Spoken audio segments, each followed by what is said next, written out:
Hello students, last class में हम लोगों ने वांट ऑफ फैक्टर पढ़ा था, जिसमें अगर केस 1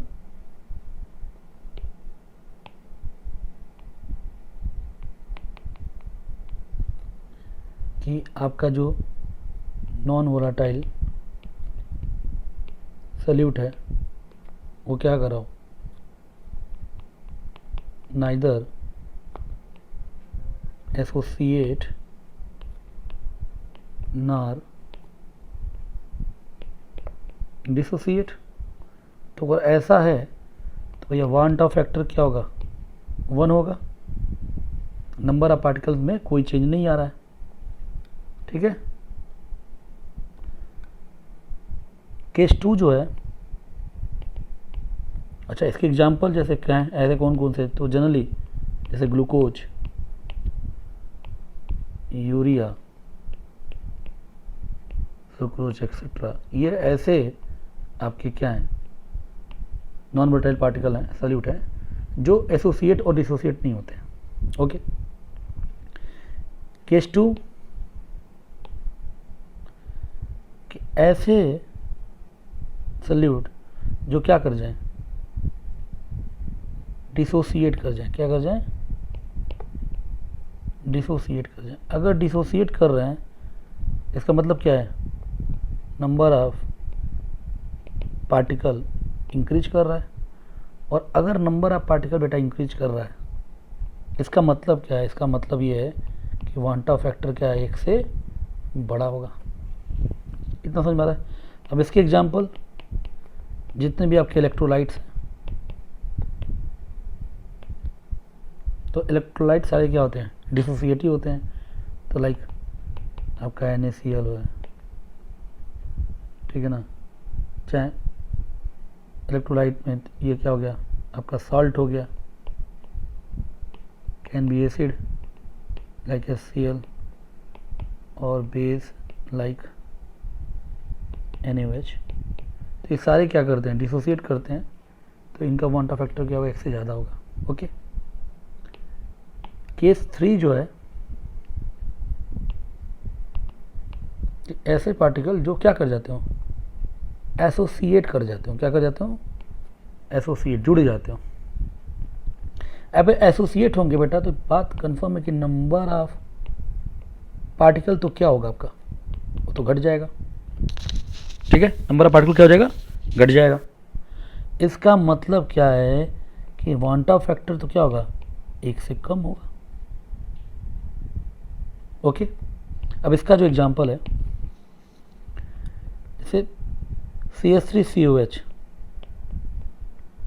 अगर इसी को आप पानी में लें, वाटर में, तब तो बेटा ये क्या करेगा, CH3CO- और H+, यानी कि डिसोसिएट कर गया,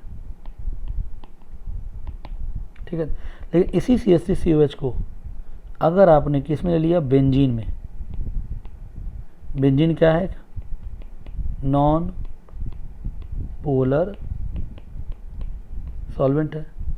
तो ये बेंजीन में क्या होगा, ये डिसोसिएट नहीं करेगा, ये क्या कर जाता है, ये ऐसे एसोसिएट हो जाता है।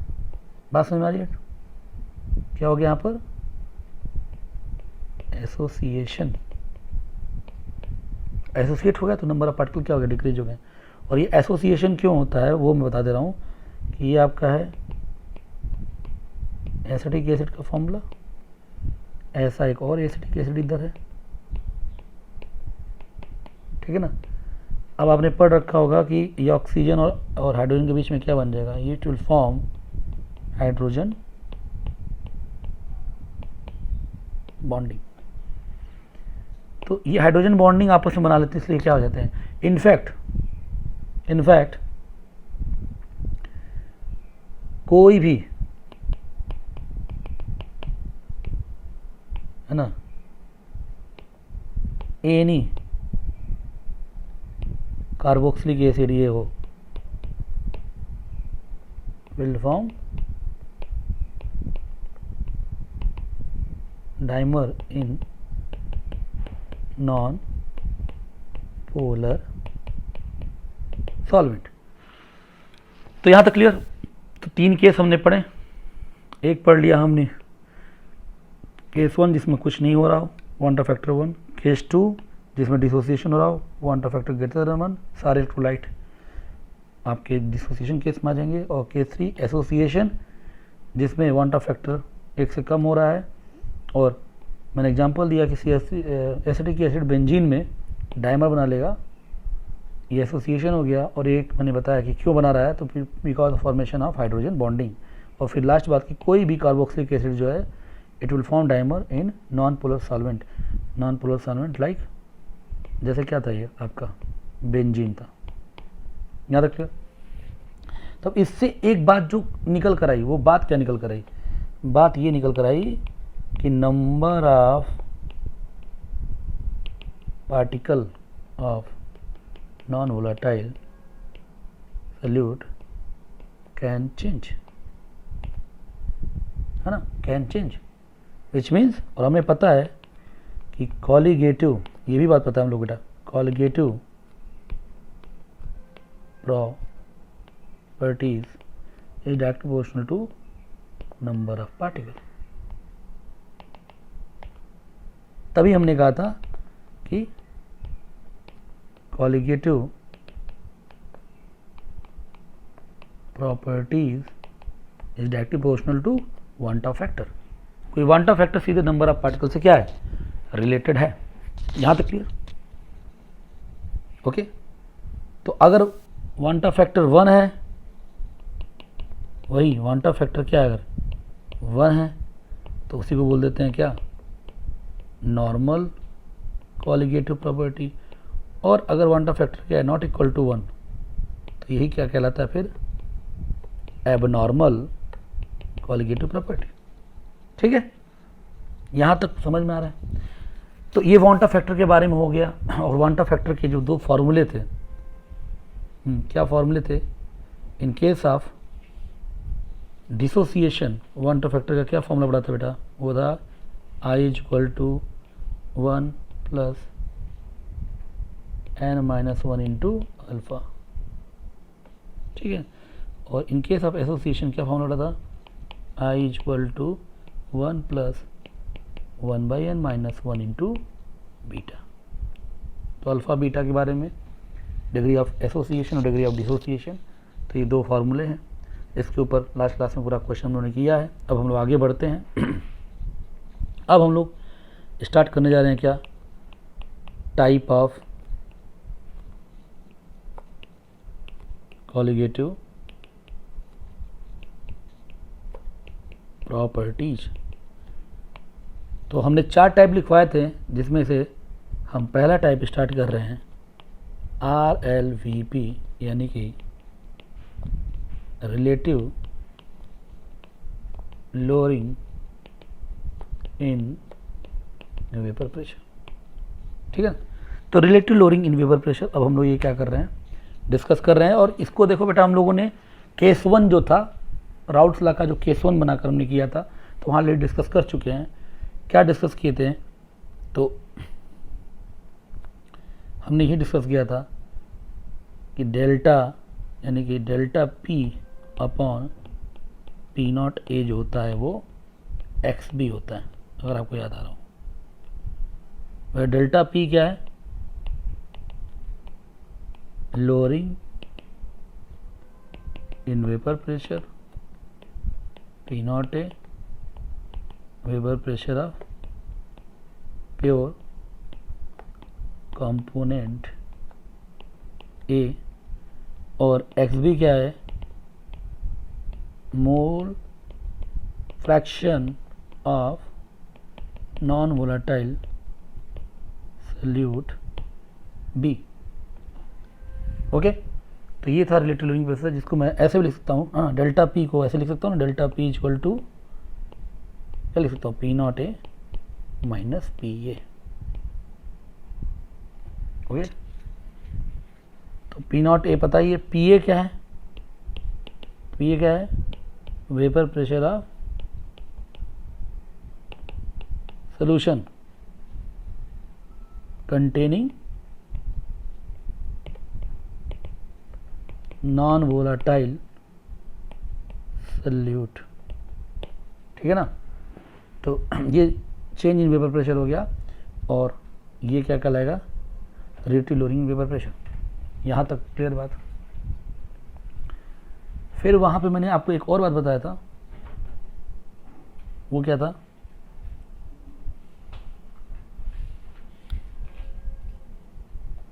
कि इसी फॉर्मूले को हमने ऐसे लिखा था, delta P upon P A equal to N B upon N A, अगर आपको याद आ रहा हो तो, है ना। इन दोनों में डिफरेंस है।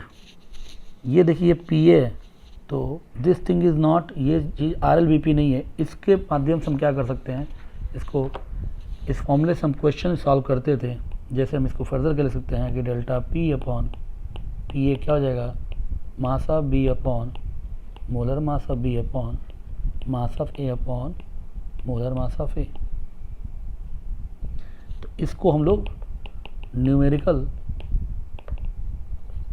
सॉल्व करने के लिए क्या करते हैं, यूज करते हैं इस फॉर्मूले को, जिसमें, ठीक है ना, डेल्टा पी बताइए lowering vapour pressure, P A vapour pressure of solution, M B mass of non volatile solute, ये capital M B molar mass of solute, M A mass of solvent, और capital M A molar mass of solvent. तो ये total 6 quantity दिख रही है बेटा। तो 6 में से कोई भी 5 देकर छठी चीज़ पूछ देगा, और इसके ऊपर हम लोगों ने बाकायदा क्वेश्चन कर दिया।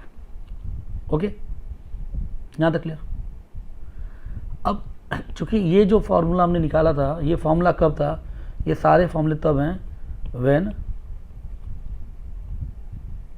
Salute neither associate nor dissociate, ये तब का फॉर्मूला है। तो van't Hoff factor include solute क्या हो सकता है, एसोसिएट और डिसोसिएट हो सकता है। तो अगर हम फार्मूला बनाना चाहें तो अब फार्मूला क्या होगा, तो that formula is delta P upon P A is equal to I N B upon,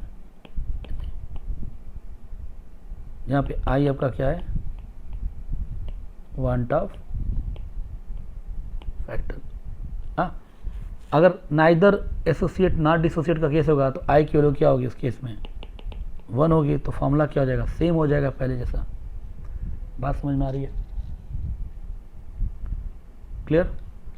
और अगर ऐसे लिखें delta P upon P not A लिखें तो वो क्या होता है formula, N B upon X B होता है, तो N B upon N A plus N B. तो इसमें जो वांट ऑफ फैक्टर लगेगा वो कहाँ का लगेगा, खाली एन बी के साथ, I N B I N B. तो दोनों सेम ही फॉर्मूले हैं। तो वांट ऑफ फैक्टर, अब वांट ऑफ फैक्टर 1 पुट कर दीजिएगा इसमें भी, तो अगेन फॉर्मूला क्या होगा, delta P upon P not A N B upon N A plus N B. बात समझ में आ रही है, ओके। कोई उस वक्त जो हम लोग ने क्वेश्चन किए थे उसमें क्या था, उसमें सिर्फ और सिर्फ ऐसे हमने नॉन वोलेटाइल पार्ट लिए थे जो एसोसिएट और डिसोसिएट नहीं हो रहे थे। तो अब इस पर क्वेश्चन लोग करते हैं बेटा, इतना क्लियर। अब जैसे क्वेश्चन करते हैं,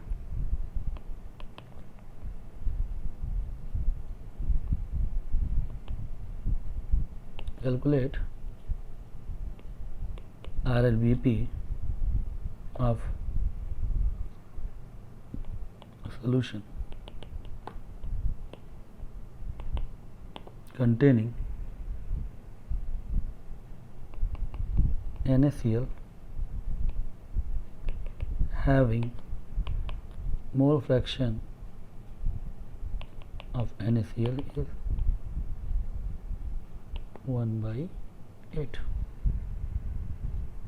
ठीक है, तब इसका आंसर कैसे करेंगे,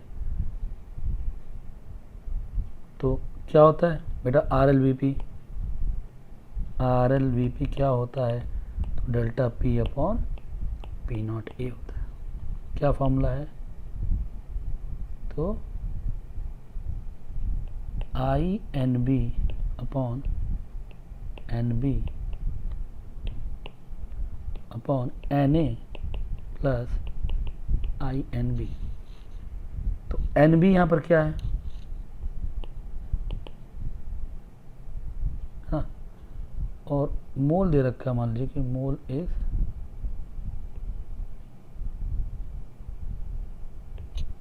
it is having mole NaC इतना और मोल ऑफ वाटर दे रखा है, मान लीजिए कि 10, ये दे रखा है। तो NB मतलब मोल ऑफ NaCl वो है 1/8, Na मतलब मोल ऑफ वाटर जो कि है 10, ठीक है। और I यहाँ क्या है, तो क्वांटम फैक्टर ऑफ NaCl कैसे निकालेंगे, तो NaCl कितना देगा पार्टिकल, तो 2, तो सीधे NaCl का क्वांटम फैक्टर क्या होगा 2, क्योंकि NaCl क्या है कि स्ट्रॉन्ग इलेक्ट्रोलाइट है। इतनी बात समझ में आ रही है, ओके। तो अब RLBP क्या होगा, तो वही डेल्टा P1 P0 होता है और इक्वल टू I कितना 2, NB कितना बेटा 1/8 upon 10 plus again 2 into 1/8, cancel हो जाएगा यहाँ पर 1/4 अपॉन 10 प्लस 1/4, यानी कि यहाँ हो जाएगा 1/40 से 41, तो 1/41। आगे समझ में, ओके। अच्छा, सेम क्वेश्चन में देखिए, सेम क्वेश्चन में अब सेम क्वेश्चन लेते हैं, डाटा देखिए चेंज करते हैं। क्या डाटा ले रहे हैं, अगेन देखिए, calculate RLVP of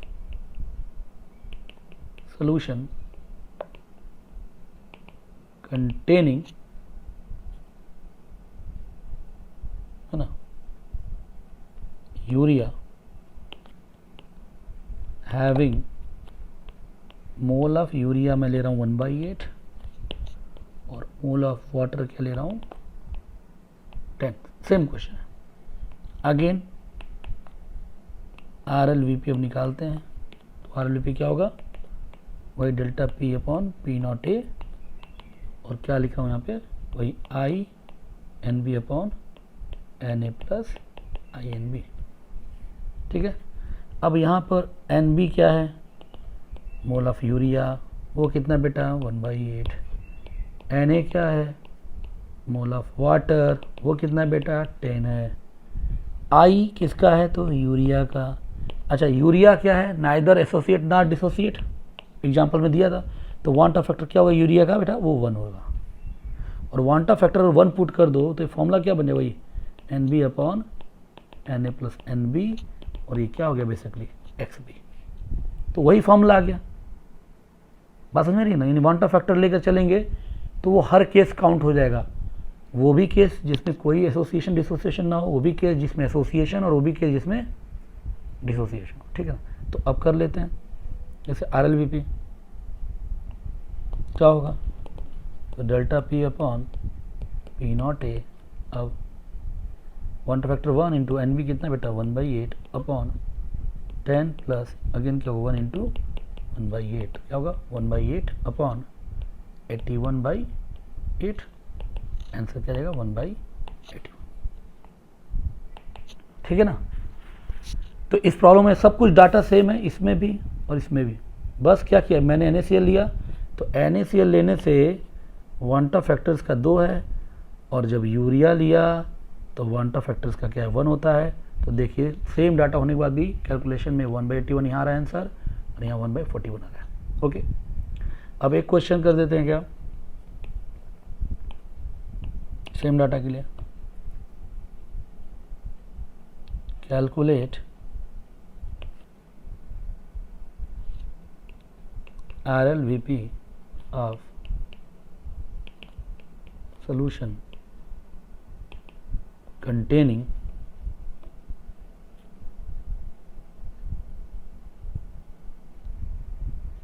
acetic acid in क्या बेंजीन में लिया गया, having mole of acetic acid is again 1/8 and mole of benzene is 10। तो चूंकि है ना, देखिए इस बार हमने सॉल्वेंट क्या लिया, बेंजीन लिया, और बेंजीन में CH3COH क्या करता है बेटा, तो डाइमराइज होता है, यहाँ तक क्लियर। तो अगेन इसको हम सॉल्व करें, क्या होगा? तो आर एल वी पी तो बेटा वही है, delta P upon P not A, और जनरल फॉर्मूला क्या लिख चलेंगे अब? I N B upon N A plus I N B. ठीक, अब यहाँ क्या है? अगेन एन बी क्या है? Mole of acetic acid 1/8। N A क्या है? Mole of benzene, benzene solvent है इस बार, और 10 दे रखा है। अब एक चीज क्या बची? वांटा फैक्टर ऑफ, तो आपको पता है कि बेंजीन डाइमराइज करता है, यानी पहले कितना था? 2 था, बाद में कितना? 1 हो गया, तो वांटा फैक्टर 1/2 होगा। समझ में आ रहा कैसे लिखा? CH3COH क्या बनाएगा? डाइमर। तो पहले ये 2 है, बाद में क्या बन गया? 1। तो वांटा फैक्टर क्या होता है कि बाद में 1 है और पहले 2 था, तो 1/2 ना। I less than 1 case of what? Association. आया समझ में? तो अब यहाँ आर एल बी पी क्या होगा बेटा? तो again delta P upon P not A. आई कितना बेटा? तो 1/2, 1/8, और 10 प्लस अगेन 1/2 इंटू 1/8, ये कितना हो जाएगा? 1/16। और यहाँ कितना हो जाएगा? 161/16। तो उत्तर क्या होगा? 1/161। तो ये आंसर आ गया। अगेन देखिए सेम डाटा है, बट इस बार आंसर क्या है? 1/161, और यहाँ क्या था? 1/181, और यहाँ क्या था? 1/141। तो ये सब बदलाव क्यों हो रहा है? तो वांटा फैक्टर पे। और हम लोग जो पढ़े थे ना उस वक्त हम लोगों ने वांटा फैक्टर 1 लेकर चल रहे थे, तभी ये फॉर्मूला था। आ रहा समझ में? तो अब हमें क्या करना है? वांटा फैक्टर के साथ इन सारी क्वालिटेटिव प्रॉपर्टीज़ को करना है। तो ये सारा केस कवर कर लेगा, चाहे वो एसोसिएशन का हो, चाहे वो डिसोसिएशन का हो, चाहे वो नाइदर एसोसिएशन नार डिसोसिएशन का हो। एक और क्वेश्चन कर लेते हैं, जैसे बोल रहा है a solution contain 2 gram of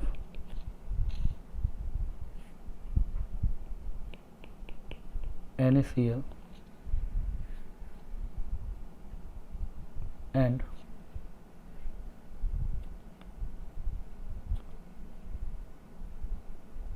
percentage decrease in vapor pressure is 20, then what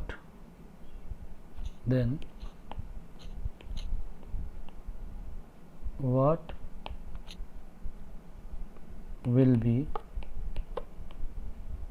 mass of water? तो वाटर का मास पूछ रहा है, ये क्वेश्चन है, तो इसको करते हैं अपन। परसेंटेज डिक्रीज मतलब कि डेल्टा पी तो डिक्रीज होता है, वो कितना है? 20। तो इसका मतलब वो पी नॉट ए कितना मान रहा है? 100। तो पी ए कितना हो जाएगा बेटा? 80। कोई दिक्कत? ठीक।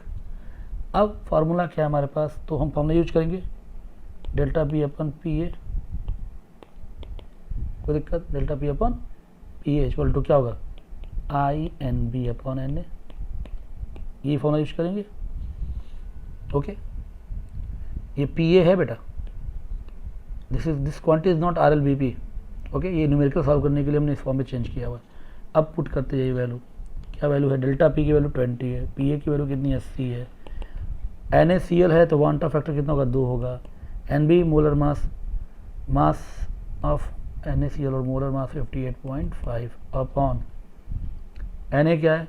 वाटर का मोल, तो वाटर का मास तो नहीं पता है, ठीक है, मोलर मास 18 होता है। देखिए इसमें अननोन क्या है? Unknown water. अब इसी को सॉल्व करना है, ठीक है ना। तो ये कितना हो जाएगा? 1/4, और ये क्या हो जाएगा? ये तो 4 इंटू 58.5 अपॉन m/8। ओके, अब यहाँ 18 ऊपर चला जाएगा तो क्या जाएगा बेटा, m is equal to 16 into 18 upon 58.5, ठीक है ना। अब इसको सॉल्व कर लेंगे यहाँ से, तो इसका क्या जाएगा, सॉल्व कर लेंगे तो इसका यहाँ से आंसर आ जाएगा। तो करिए सॉल्व, तो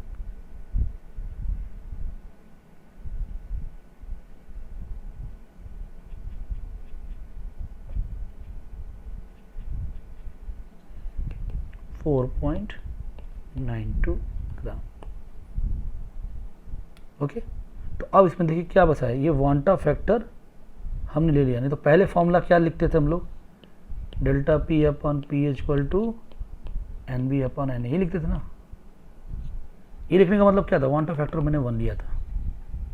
लेकिन अब हम चूंकि जान चुके हैं कि पार्टिकल, और ये कौन सा केस था, जब पार्टिकल ना ही एसोसिएट करे और ना ही डिसोसिएट करे, तब ये फॉर्मूला था।